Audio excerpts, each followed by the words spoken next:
Welcome along. So, vision in a bottle is our topic for today with Chris Gage from Land to the Moon and 2017 TEDxFolkestone speaker. How's it going? Very well, thanks to you. Good. Thank you for joining us.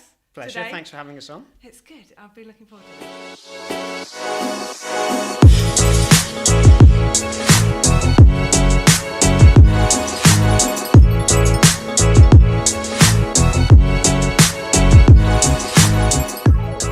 And we've already been chatting loads already, haven't we? And we had to stop and go quick, press the record button. Our topic around vision in a bottle. We're going to start a bit hearing about how you came to your TED Talk to get it to that. How many minutes in the end was it? 7. I don't know. I think it was 17, but I've no idea. I can't remember exactly. But still, a short time to condense everything you're about. But also now in kind of post TEDx, how's your journey in terms of refining your message? Because I remember we had a conversation which got you right here in this seat around you're still refining it. Yes, so absolutely. That gives us an overview. But let's go right back and hear about your process of taking everything. How many years had you been doing what you're doing? 10 or so. Okay, 10 or so years into 17 minutes, your vision in a bottle. How did you do that? Painfully, Yeah. probably. I think it was, it's this, as with any creative process that I've ever been involved in, there's a generative bit and then there's focusing, and you tend to keep going in and out in that way. And I think with this, and we've got a company that has a clear purpose, which is only really consolidated in the past year in itself as well. But at the heart of it, we want people experiencing care to flourish and to live our lives to the full, and we've known that for a long time. Yeah. And I think for us, there's been two kind of parallel things happening alongside that. One, working out how to talk about that, and two, working out how to actually do that. Yeah. And so when I was coming around to my TED Talk, which was about this time last year, I think I think I probably could sell fairly effectively the 2-minute version of what we're about. Yeah. It's about having a creative culture in care so that people flourish. And it's then, how do I communicate that to a non-care audience? Because I got to a point where actually we were using a lot of shortcuts. We talked about CQC, who are the regulator, for instance, and for everyone in care, that's like, ding, yep, okay, I got it, ding, ding, and actually start talking to someone who's not in care, and they don't really care about the regulator. What they care about is what it's like living in care. And for us, there's a lot of subtleties inside of that, and there's all this stuff around language that send people into different areas. So we always used to talk about creativity, and my talk, in fact, is creating the care that we all want. And one of the challenges I've found with describing a vision is whatever words you use, people always map to their own experience. And for a lot of people, they map creativity to the arts, singing, music, etc. And yes, that's part of the picture. And complexly for us, that's where we came from. That's how we came to it. But for me, those things are just a small part of the vision that I have for care now, which is that everybody working within any care setting, visiting any care setting, living, accessing the services in a home or domiciliary care, whatever it might be, has the skills and the capability for innovation, for change, that exists in the culture and for the service that exists in the processes, the skills of the individuals, the way people lead. And that's a very complex idea, and actually that's another TED Talk. That isn't even the TED Talk that I did a year ago, and I'm guessing you having heard me talk a few times in that space can kind of hear how that has moved on. Yeah. So would you say, like you said, because you were delivering it in a kind of in the industry, was it a case of just changing the language? You mentioned there about that was an important thing, but the content was the same, or did the content evolve as the language changed? Because you can kind of go, they're two separate things, but they're so intrinsically linked. Yeah. I don't know. Was it a repurposing, as it were, or was it a something more? It's interesting. I think it was about trying to get at the essence in a way that I'd never had to before for a professional audience, because you can kind of take a shortcut. And in a way, the stories that I told in my TEDx were simpler stories than you might tell, than I might usually tell to the sector, because the actual stories that I told were unremarkable in many ways. They're the sort of thing that goes on in loads of care settings all the time. And what's important is that we create the conditions where those happen much more frequently. And that's the nuanced, challenging bit. But a TEDx audience doesn't want to know about the 2-year-long culture change journey you went on with a particular care provider where the leadership shifted radically and they ended up with multiple outstanding services at the end of it. That doesn't get you you there. And so to get to that place, there was a very interesting conversation, which is fundamentally what's the drivers for us that I remember you and I were having. And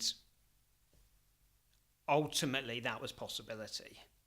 That was creating a sense of possibility for people experiencing care in whatever way. And so that was a very tight contraction point within the process. And from there, that's when I really started to build the talk as it actually ended up being. So more of the, I guess we were talking before about the exact title, the use of the word vision, which is a kind of more future but more focus point. It's probably topical, isn't it? Because it was the vision versus maybe before you were talking about the mechanisms and the strategy and the practicalities and the delivery. So it sounds like it could be an interesting one. But right, we're going to take a break now. Okay. But we're going to come back. When we come back, I want to hear about how going from that level of kind of talking maybe about more the practicalities to the vision. You said at the very beginning about going in and out. How does that from a vision then move out to an ongoing thing? So we'll be back in a little bit.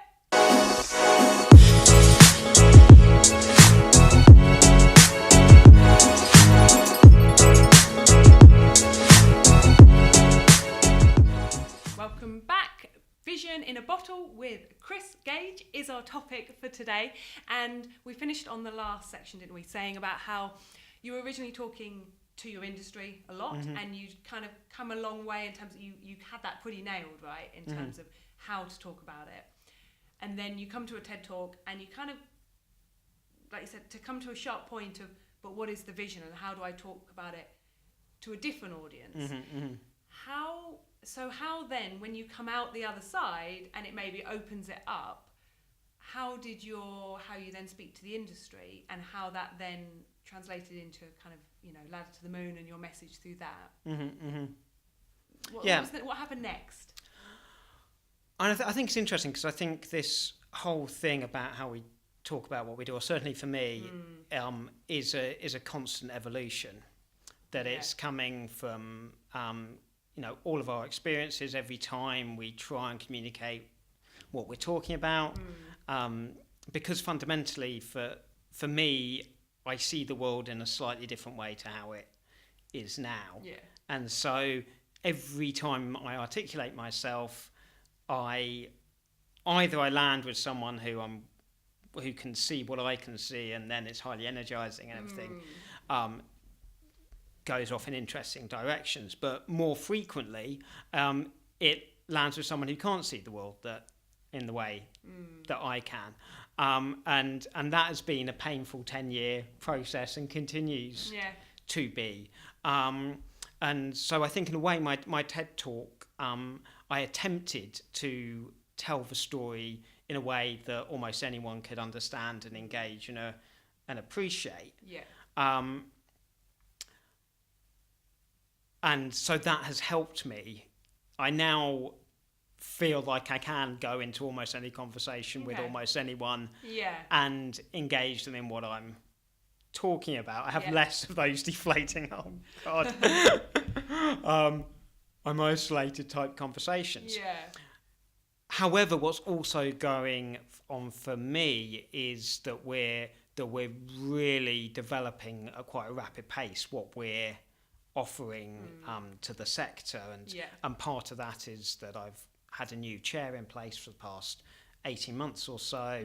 He's honorary fellow at Cass Business School. He brings a lot of global sector experience to what we're doing and all the academic stuff, and so he's really driving my thinking quite quickly. So I suppose what TED's given me is that universal ability, and that's actually quite grounding and quite kind of confidence building. And I was going to ask that was going to be my thing. It's very nice, and I'll ask me that in a moment, because otherwise we'll go off somewhere else. And what that's kind of given me is kind of quite a strong platform, I think, to get really serious about what we're doing and how we're doing it, and everything that's required to build a culture for innovation and change in the care sector. You might notice I'm saying a culture for innovation and change, not a culture for creativity. For me, they're the same thing. It's how do you have newness that makes a difference?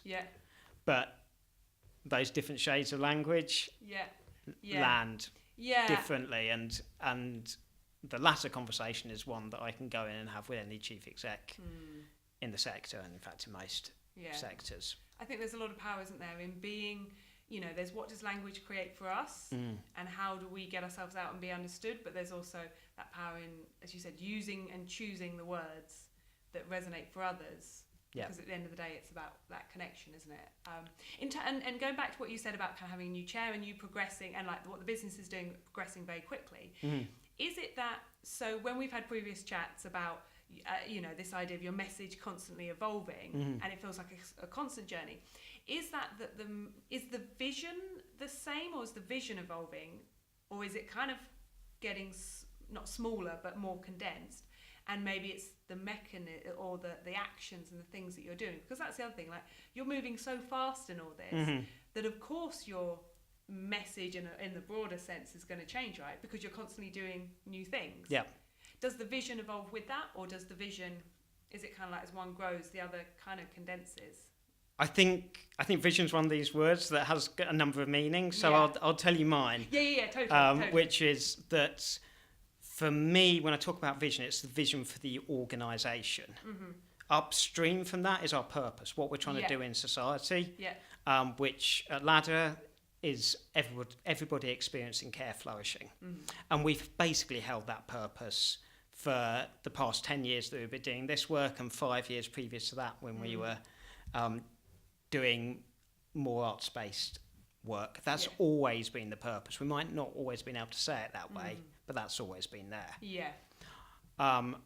It's our vision for the organisation that changes most readily, and sitting alongside that, I think, is a more concrete vision for the sector.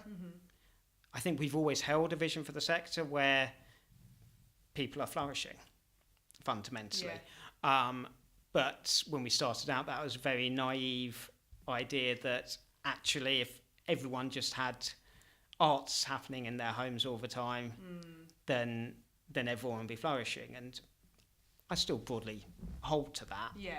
But that's a terrible use of resource. aside from anything else, it's not a world that's likely to come into being. So our vision for the sector now is one where every organisation has the culture and climate, the leadership, the processes, and a focus on well-being and the tools to do that. Yeah. That means that they can enable everybody involved, friends, family, staff, people living in care, people accessing it in day centres, wherever it might be, to flourish. For the bigger purpose, but then being able to have their own vision, I assume, within whatever they're doing. Or absolutely, yes. And so there's a whole strategic piece where they're doing what I'm doing and have been doing at Ladder. Yeah. So there's those things very much. And where does so we've used the kind of terms vision and purpose, but I don't know if we mentioned doing this, but we've talked about it kind of surrounding kind of actually pressing record, this idea of possibility. Where does that word possibility fit in for you with vision and purpose? Get them. Vision, purpose, possibility. Where does possibility fit in? So we're talking about words. Yes. So for me, possibility is part of the purpose. Okay. So when I talk about flourishing, I'm talking about people living their lives to the full. And so that's living their lives with a fullness of possibility. Yeah. And I think kind of part of the TED process was me really reflecting on what my drivers are. And the bit that I got to was a real driver about a sense of possibility. Okay, yeah. So would you describe possibility as kind of your purpose is to create a sense of possibility in people? Possibility for you as a way of being? Does that sound about right? Or maybe... Yeah, I think that is round about right. And if we go on one level, and I've got a kind of model in my head, a strategic framework model in my head. Yeah, I do need a diagram. But vision, purpose, and then above that are the values. Yeah. And we've got 3 at Ladder: creativity, growth, and integrity. Yeah. And for me, it's that growth one, that everyone has the capability to grow, to contribute at whatever stage of life, and that's kind of where the possibility bit really kind of connects me personally into the organisation that I lead. Yeah. Okay. No, I just found it interesting. From a personal point of view, I use the word possibility, and I really like that. But seeing as we're talking about how different people react to different words, it's fascinating to hear different people's uses of those words, because we quite often collapse all of these words together. And we started with the word vision, but of course, quite rightly, you kind of went, but I've got to be clear about what vision means to me, may not be necessarily what it is for other people. Okay, this is good. We're going to take another break. We're back in a little bit.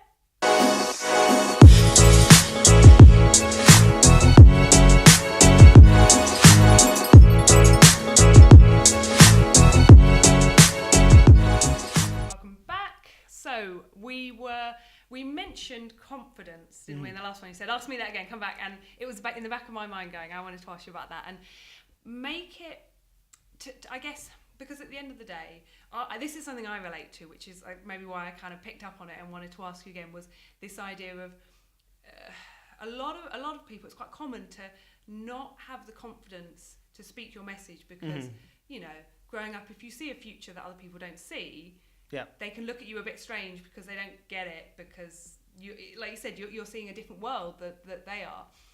And that can kind of affect, for me personally, how in the past has affected my confidence in speaking as a fundamental base thing, and then you go on to the next level of speaking your message and everything.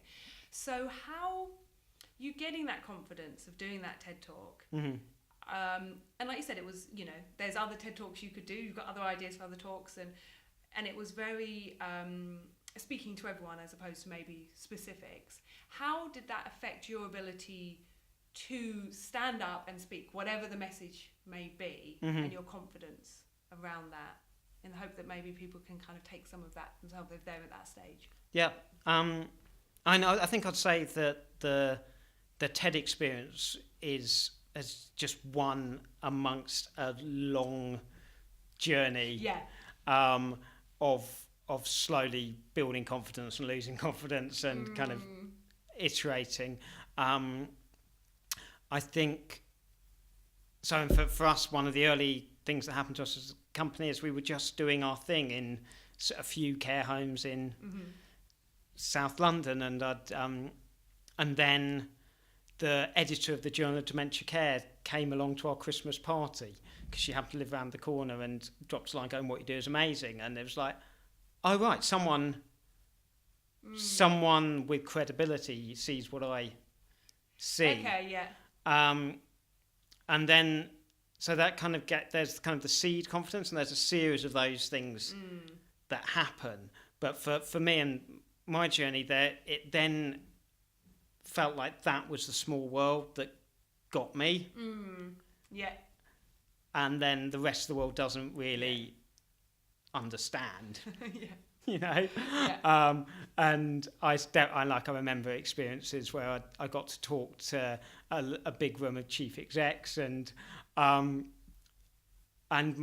my confidence fundamentally wasn't there, and the guy that booked me fell asleep in the front row, and I ended up weeping in my hotel room afterwards, and you're like, you kind of just that pain of not being understood. Totally get And like we've all been there, we all keep being there really, but it's a kind of, for me it's been a process that's gradually got better and better, and I think what's shifted for me over the past few years, and I think the TED Talk was a part of that, and definitely being forced to work out how to communicate to everybody, and that process of trying to create the message that will go viral is actually been much more valuable than whether it's actually gone viral or not, which it hasn't at this point. Well, exactly. Still time. You never know. But actually the process of doing that is it's like it becomes, I am, as you say, I can now share my story with everyone, and you know, people from across the sector have come back with a lot of positive responses to it, which in turn enhances my confidence. Yeah. And where I am now is I see a future for operating organisations and care organisations specifically that the vast majority of people don't see. Yeah. But because I've had that experience now of going through this whole process of not being understood and getting to a point where I am understood and I recognise that I've done something valuable, I now have enormous confidence in the future that I can see, because I have that much more confidence in both my gut instinct, but also my my ability to understand the other pieces of the puzzle. Yeah.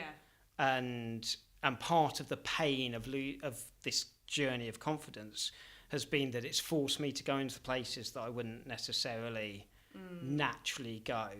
Yeah. I struggle with being specific, for instance. It's forced me to be enormously specific. Yeah. I'm a bit of a flighty researcher. I'll go and like read a bit and go, whatever. You know, it's forced me to go through an academic rigour of understanding a whole academic world that I never bothered to understand, because it didn't suit my preferences. It's forced me into a relationship with a chair who's quite different from me, and consequently gives me huge belief in what I'm doing, because he brings a whole load of perspectives layered in with my intrinsic self-belief that kind of add that up. So I think the summary of all of what I've just said is that, and other people have said this much more eloquently than me, but the obstacle is the way. The pain is the process. That book is sitting just is it sitting over my shoulder? Yeah. The obstacle is the way. Yeah, there you go. Well recommended. Yeah. And the pain is the process, and that lack of confidence is the journey that I've needed to go through in order to get to the confidence. And it's exciting to hear you say kind of, I guess when you said before about being understood, you're not having to worry about being understood. You can embrace seeing something that other people don't, because you then see, like I said, there's that void into which you can grow, the business can grow, and you can take other people, but you don't have, because they're two different things, aren't they? Like the future you see and being understood, but we often collapse them together. But now that, as you said, if you can be confident that people will get you, they might not get the future, but they'll get what you're saying. It's just whether they get on board with that future or whether it's their time to come on board with it. And that's what I'm a lot less worried about now. I'm now again talking in a way that I don't necessarily think people are going to understand me all the time. So I'm confident at a dinner party I can have myself understood, which is nice. That kind of just more socially easy. But actually when I'm out at a conference or whatever, I'm not talking in a way that I'm intending on having everybody understand me. I'm talking in a way where I intend to paint a picture that the right people who are at the right time for them and their organisation will jump on board. And I'm not worried anymore about being understood. Yeah, that's really nice. That's a really nice concluder, that it's when they're ready. And I think as someone who sees the future, you want everyone to see it straight away, but they'll see it when they're ready, when it's time to be their future. Right? So, okay, I want to finish with 3 questions for you that we take home. The first one, complete the sentence for me. What if? So I guess it's a summary of kind of some of the stuff we've talked about now, but and an idea that you want to pass on. What if that you'd like to share with people out there?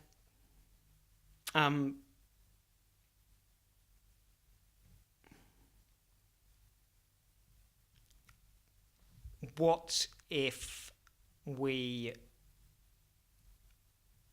weren't concerned with everybody understanding us and instead worried about painting a clear picture of the future we're trying to create? Okay, I like it. Cool. Okay, second question is, what would you... Okay, so you can take this in 2 ways, depending on which works better for you. What are you looking forward to learning in the short to long term? Or what would you like to ask the people out there that will help you with that learning?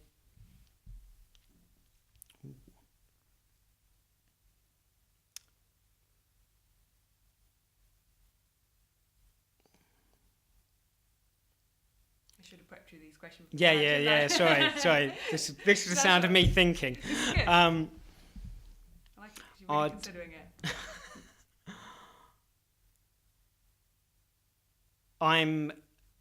I'm looking forward to learning whatever it is I'm going to learn when I've forced myself to write a proper long article about everything that I've just been talking about and been developed. Not everything I've just been talking about, but the developments in the company over the past year to 18 months or so. Kind of I can talk about it eloquently and engagingly enough. I now need to write at length about it. And I'm not quite sure I'm going to learn doing that, but I know I will. You know that you will. Okay, that's a good one. And what would your take-home advice be for anyone watching, or a call to action that you'd like to invite them to take on?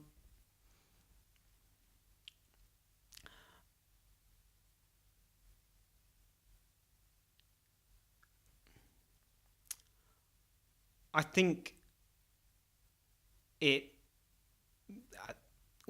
terms of what I've just been talking about, I suppose it would be find a forum where you force yourself to tell your story in a way that anyone might understand it. Okay. Yeah, because I guess it's a bit like that thing of it's when you can teach it to someone else that you really know you understand it. So if you can teach it to someone who has absolutely no context, no idea of what you're talking about, and you can get them to get it. Yeah, you must really get it. To add a layer of different challenge to that, can you explain it to an 8-year-old? Okay. Okay, I like that one. Okay, so that's another question we could ask people, kind of put out to them to say, right, whatever you're working on, the challenge set is go out and tell an 8-year-old about what you're doing and see what they say. Good stuff. Chris, it's been awesome chatting. And Pleasure. I'm looking forward to seeing how it all continues to evolve. Me too. Because that's the fun bit, right? When we embrace the opportunity of, it's not one way. It's not just one bottle. There's hundreds of bottles along the way. We can have some fun. So thank you very much indeed, and good luck. Where can people find out, when you write your article, where's it going to go? Where can people find out more info about you, what you do, Ladders to the Moon? Give us all the info. Yeah, absolutely. Our website is www.laddertothemoon.co.uk. You can get me on Twitter at ladderchris and the company at laddermoon.